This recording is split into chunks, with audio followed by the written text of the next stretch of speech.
Nkwaniriza gwe munnanga kyagyekuumiddeko ensi Buganda ati munnanga ensi Uganda kuno kwe kwaffe Kabanda Musoke ow'Ennakifuma nze ntuuse neera n'akatabo kaffe Basajja Mivule tukyali ku mutwe ogugamba nti akatale k'emyanzi ku mulundi guli twaleka munnange bakubanja biri awo bimusobedde atunula ku mutabani we tamutegeera kati twagala tumanye munnange byakkirawa tula akalira nateera ndukowe. Enkeera bakubanja enkoko yagikwata mumwa n'alamaga olw'ekyaggwe okutegeeza mukulu we ebyali bigudde ku mwana waabwe.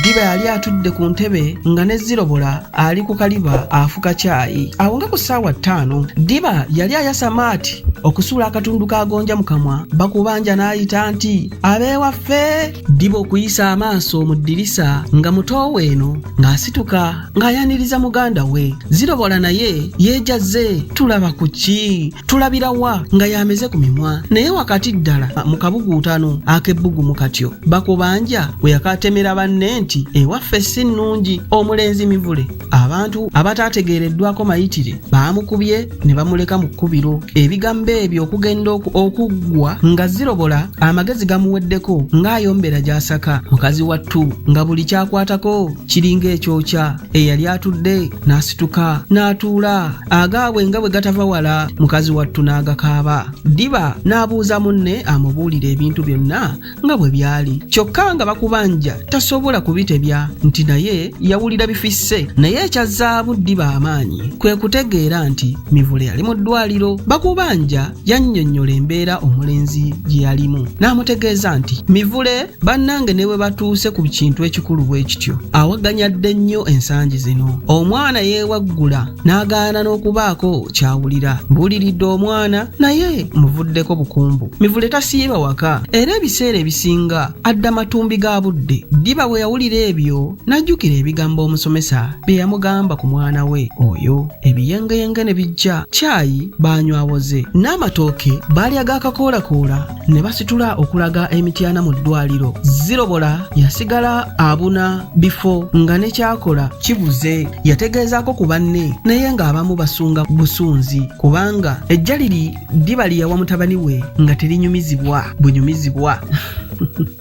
Gwate gwe baayitanga Bitijibina oluusi ne bamuyita ne Kalikyejo wa Ddiba. Ddiba yagenda n'ekisubi ku liiso gw'olaba yali yalese ne kooti ye eya kkaki etaamuvanga ku mugongo buli lwe yabanga ava awaka okugenda mu bantu. Ekkanzu gye yalimu mutoowe amala atuuke gye yali agenderamu emityana. Engatto n'omuggo gwe omuwoole ku olwo teyabijjukira. Obusaaniiko obwamugwa mu nviiri ng'ali mu mmwanyi musajja wattu yagenda nabwo okubwejjamu ng'ali mu mmotoka bagenda. Essaawa ziba ziwera 7 olw'eggulo abakulu ne bagoba ku ddwaliro.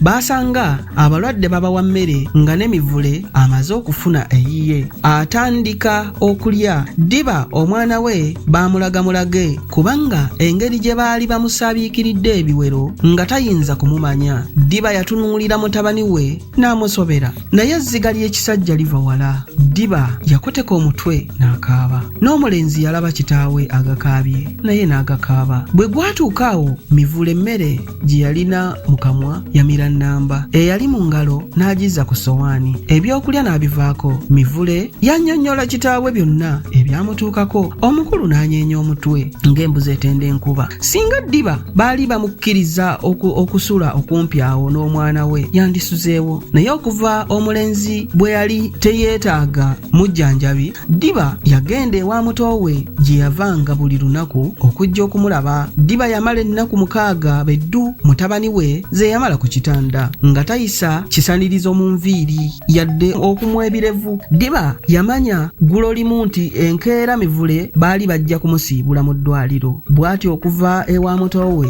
yajjira ddala n'entwala ya Mivule era olwasiibula tebadda wa Bakubanja. Baalinda bulinzi bbaasi kudda mukono anti ng'ekidiba kidda waabo kyo. Bakubanja yaleka bbaasi esimbudde okugenda e Kampala naye n'alyoka adda ewuwe eddanya. Abange agenda emisana bamuganira naye nange kankwate eridde ekyaggwe tunaddingana mu kitundu ekinaddako nga tukyali mu katabo kaffe Basajja Mivule akawandiikibwa Ike Mpalanyi. Kabanda Musoke ow'Ennakifuma tujja kuddingana ku mulundi ogunaddako anti munnange nsi Buganda kuno kwe kwaffe.